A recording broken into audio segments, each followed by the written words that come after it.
Rich people are driving the economy right now, and I want to talk a little bit about what that means for consumer psychology and how this will shape our economy in the coming years.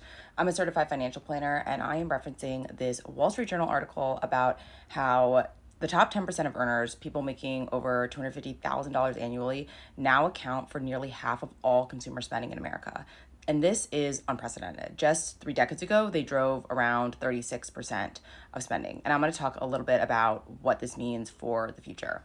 And what's also fascinating from a psychology perspective is how dramatically different the spending patterns are between income groups.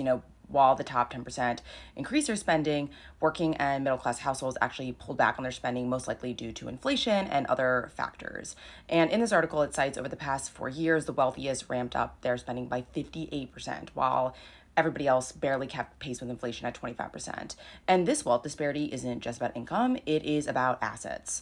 The pandemic created a perfect storm of conditions that primarily benefited those who already had wealth, who were able to grow their net wealth exponentially due to gains in the stock market and real estate.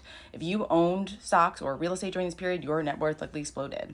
And the data shows that the top 20% saw their wealth increase by $35 trillion since 2019, compared to 14 trillion for the bottom 80% combined. And I want to emphasize 35 trillion versus 14 trillion, but that 14 trillion is for the bottom 80% of America combined.